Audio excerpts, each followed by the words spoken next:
Bueno, muy buenas tardes a todos. En primer término quisiera agradecer a la organización por haberme invitado a hablar frente a tan selecta audiencia. Vamos a tratar de explicar un poquito un tema difícil que se denomina cómo convertir información en producción. Y para partir, algo que todos sabemos, ¿no? Vivimos en la era de la información y del conocimiento, gracias a las tecnologías de información y comunicación, que cada vez son más baratas y accesibles a todos. Es cosa de ver, cada uno de nosotros tenemos un smartphone hoy día casi. Por lo tanto, la información es abundante, pero la calidad de esa información también es bastante variable. Hay información buena, hay información regular y hay información mala, que a menudo sobrepasa nuestra capacidad de asimilación. Una buena información debería ser simple, precisa y a tiempo para permitirnos una buena toma de decisiones.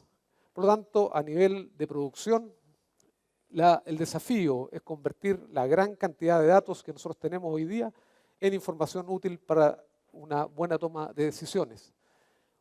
Hoy día existen numerosas formas de colectar datos, ¿cierto? Los fierros están disponibles para todos. Ustedes ven acá, tenemos desde nuestro tradicional análisis de suelo hasta sensores múltiples. Estos son sensores de suelo como de inducción electromagnética, sensores remotos montados en diferentes plataformas, incluso tenemos nanosatélites hoy día, sensores terrestres, monitores de rendimiento, y todo esto con la ayuda de GPS se transforman en datos que hay que, por supuesto, procesar. O sea, tenemos un problema de datos, y en ese sentido es bueno que hagamos la diferencia entre datos e información. Datos no es lo mismo que información. Datos son un conjunto de atributos alfanuméricos, ¿cierto?, acerca de alguna entidad que puede ser un lote, una finca, una empresa, etc. Pero estos datos deben ser procesados apropiadamente para convertirlos en información. Este es nuestro desafío, cómo tomamos estos datos para convertirlos en información que sea útil para la toma de decisiones. Para ejemplificar la importancia de la información, les quería presentar este caso que yo llamo dramático. Es un caso que hicimos hace muchos años, por allá por el 2002, para una empresa que produce arvejas para congelado. Y lo que se ve acá, ellos lo que hacen normalmente es un muestreo en el lote para determinar un índice de cosecha, que es el peso de grano dividido por el peso de grano más vaina, y cuando este valor llega entre 0,4 y 0,45 es el momento de cosecha. Por lo tanto, de acuerdo a este muestreo, ¿cierto?, el productor debió haber cosechado el 6 de noviembre. Bueno, nosotros hicimos un seguimiento para ver si esto se daba y lo que encontramos fue lo siguiente. Ustedes ven, la calidad óptima es el amarillo, ¿ya? Ustedes ven, 30 de octubre era muy temprano, había poco amarillo, ¿cierto?, que es la calidad óptima. El 2 de noviembre ya una gran proporción del lote tenía una calidad óptima. El 4 de noviembre se alcanzó la máxima cantidad de arveja óptima para cosecha, alrededor de un 70%. Lo que había predecido el muestreo era aquí, donde la calidad óptima ya es alrededor de un 30%. Lamentablemente, por problemas operativos, el productor pudo cosechar el 8 de noviembre, donde la calidad óptima era apenas una pequeña fracción del lote.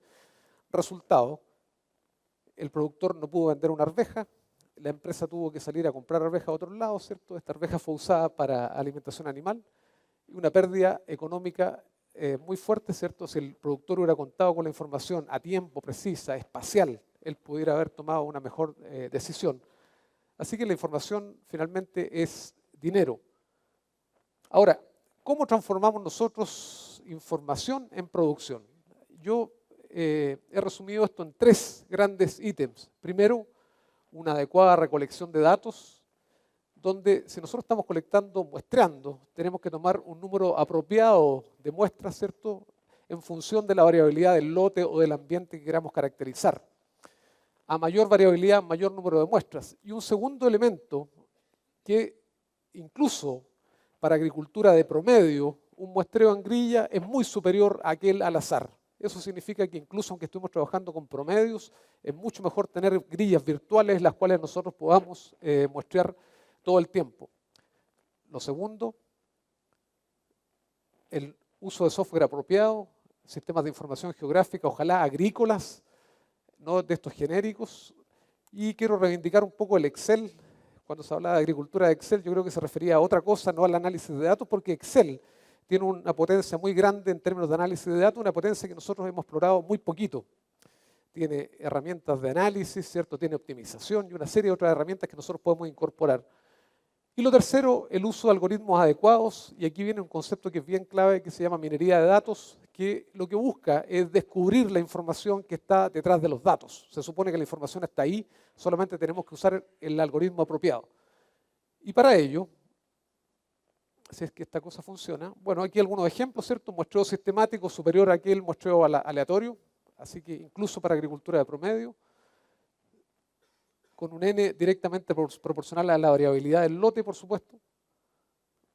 Esta cosa está un poquito pegada, ahí sí. Sistemas de información geográfica, ojalá agrícolas, que sean personalizables a nuestras labores, existen bastante en el mercado.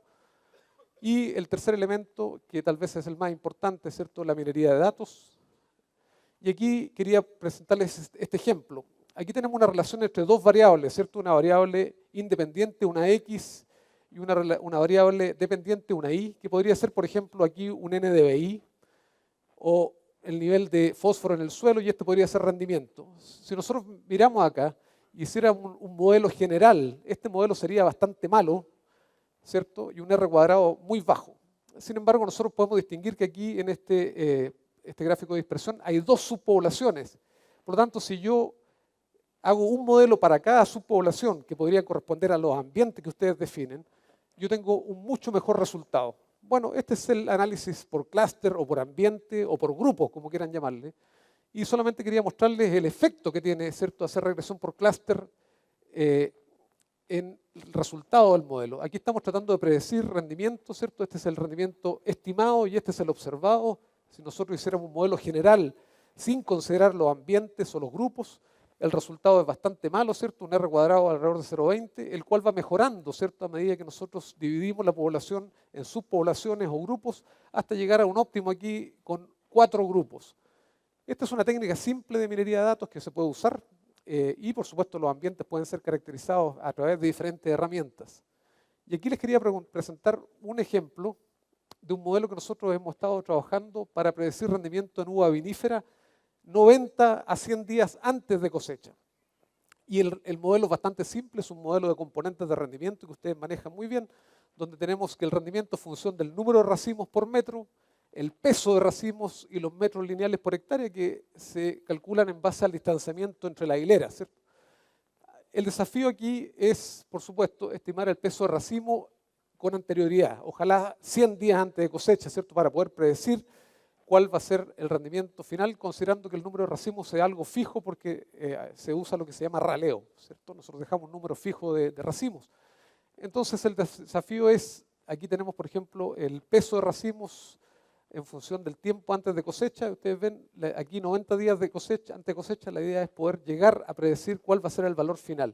Para eso, por supuesto, usamos alguna herramienta auxiliar como una imagen multiespectral que nos permite calcular un índice como el NDVI, y con ese hacemos nuestros grupos. Técnicamente existe una curva para cada grupo, y lo importante aquí es que usando esta técnica de análisis por clúster, de regresión por clúster, en este caso el óptimo fue 5 grupos y ustedes pueden ver, esto tiene un R cuadrado de 0,99, básicamente podemos predecir con mucha certeza el peso de racimos 90 o 100 días antes, usando una variable auxiliar como una imagen y usando el algoritmo apropiado, ¿cierto? Y con esto llegamos con errores de alrededor de 5% o menos. Bueno, otro ejemplo solamente para mostrarles, es un ejemplo simple de optimización que también se puede correr en Excel.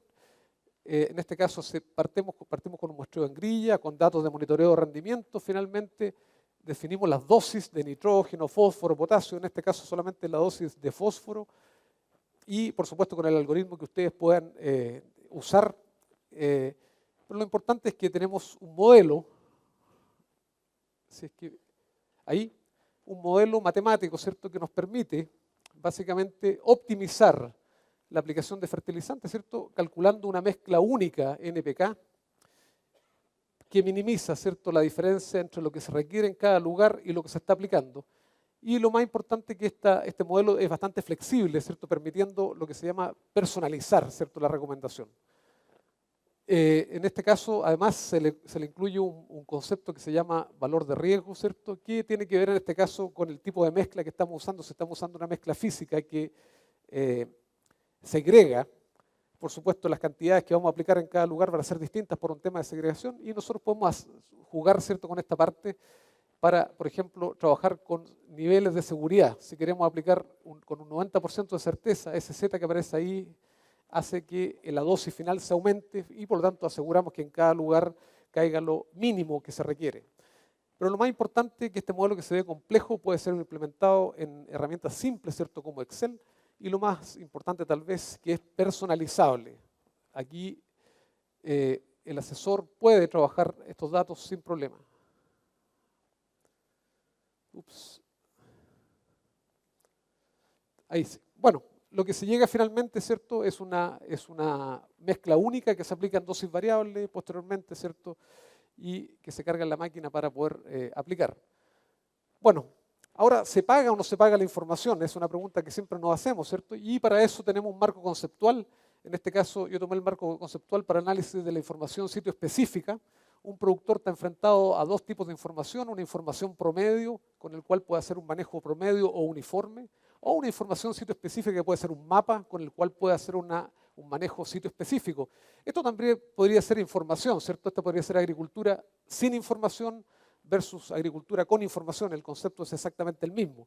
Lo importante, ¿cierto?, es ver si esto se paga. Y el valor de la información es básicamente, en este caso, sitio específica, es la diferencia entre los beneficios netos de hacer manejo sitio específico o hacer manejo uniforme. Si este valor es mayor o igual que 0, se paga, por supuesto, la información, ¿cierto? Si hacemos un ejemplo, hacemos una agricultura sin datos, sería esta, una agricultura con datos, que sería esta, por supuesto, si el beneficio neto es mayor en el caso de con datos, se paga. Y eso, en la realidad, me ha tocado ver muchos datos, ¿cierto?, mucha información, y lo que hemos visto es que siempre estos valor es mayor o igual que 0, al menos igual. Y en este caso, ¿cierto?, aquí está la rentabilidad por aplicación variable de fertilizantes. Si hacemos un manejo uniforme, alrededor de un 30% de rentabilidad de la aplicación de fertilizantes sin considerar otros costos. Y en este caso, si hacemos aplicación sitio específica, la rentabilidad subió a 40%. Realmente se paga y a partir de una buena gestión de los datos. Ahora, si yo tuviera que recomendar a la empresa cómo partir, esto es lo que yo haría y esto es lo que hemos estado haciendo en Chile. Primero, establecer una unidad de análisis de datos dentro de la empresa. Es clave tener a alguien, ¿cierto?, ojalá a una persona joven que se encargue de los datos de la empresa. Si estamos trabajando con muestreo, la idea es que ese muestreo sea apropiado. Ya habíamos dicho que incluso para agricultura basada en promedios, el muestreo en grillas virtuales es superior al muestreo aleatorio. Un sistema de información geográfica especializado en agricultura, ojalá personalizable. Y lo más importante, la capacitación en herramientas de Excel. Habíamos dicho, Excel es muy poderoso, podemos correr muchos algoritmos e incluso otros que no estén, por ejemplo, como análisis multivariado, análisis de componentes principales, factores principales o otro tipo de análisis, pueden ser importados como herramientas a Excel. Por lo tanto, capacitación es esencial. Ahora, para terminar, les quería compartir algo que me ha tocado observar durante la jornada, algunos comentarios finales. La agronomía es una ciencia y un arte. Por lo tanto, no existe una solución única frente a un problema. Eso lo hemos visto, ¿cierto? Existen tantas soluciones como agrónomos o productores ahí en esta sala frente al mismo problema. Otra cosa que se habló también, que efectivamente las tecnologías vienen empaquetadas, ¿cierto? Cada vez mayor el empaquetamiento tecnológico. Sin embargo, lo que uno observa es que existe mucho espacio dentro de este empaquetamiento para algoritmos definidos por el usuario. Nosotros podríamos usar, por supuesto, los que vienen por defecto, pero la idea es que tengamos nuestros propios algoritmos, ¿cierto?, nuestras propias recomendaciones, y los software, los sensores, etcétera, vienen empaquetados permitiendo este tipo de personalización. Lo más importante, a mi juicio, es que las soluciones sean definidas a partir de información adecuada, la cual se obtiene a través de estos puntos principales que le había dicho: adecuada colección de datos, software apropiado y algoritmos apropiados. Muchas gracias.